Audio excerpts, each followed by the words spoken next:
3x11L and welcome to my minifigure showcase for the third task of the Triwizard tournament. This video will not be my last installment in the series, but will probably be the last for now, as I want to get started on some completely different stuff. I hope that by now you've watched my old Triwizard videos and therefore can tell exactly how needed these updates are. Okay, I feel deep regret for you if you watched those old videos, because they're bad. But enough talking, we've got some minifigures to get to. Fleur is last to enter the maze as she came in 4th place in the previous task. After not too long in the maze, she is rendered incapable of continuing by something she did not see coming.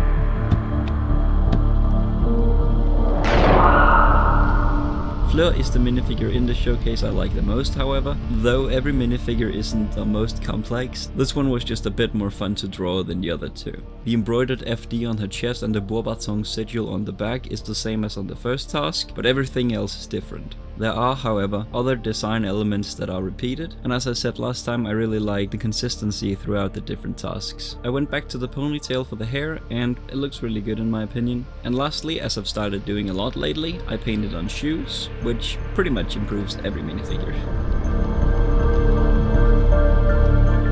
Being third in the second task, Krum is also third to enter the maze. He's chasing the middle when something unexpected happens to him, which could have had detrimental effects on his fellow contestants. Victor isn't the most interesting minifigure in this showcase, but given the source material, I don't think I could have done much more than I have. This outfit is actually the exact same as seen in the first task, just excluding the robe. Therefore the print for the torso was pretty much made already, and I just had to delete the robe and tweak a few things here and there. One of those things was the turtleneck, as I wasn't particularly happy with what I did last time, and it looks much better now. I added a couple of stripes to the arms, and it helped so much boosting this minifigure to the next level.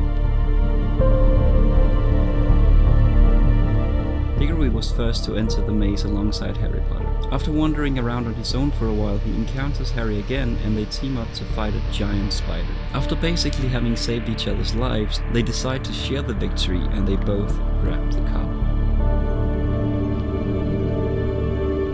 So of course this minifigure is not that custom, it is for the most part just a CMF one from last year with one single change, which is the legs. If you saw my collab with Gert sharing our thoughts on the series, you'd know I said I wanted black legs. Well, I changed my mind on that, but I still wanted to make a custom set of legs to make it fit better alongside my other task variants. I only changed the stripes to make them match the rest, and I painted on shoes again. Otherwise, I think LEGO did a good job on Cedric, so I didn't want to change stuff just for the sake of changing it.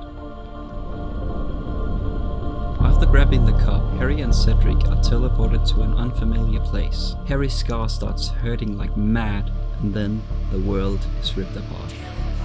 Cedric is murdered.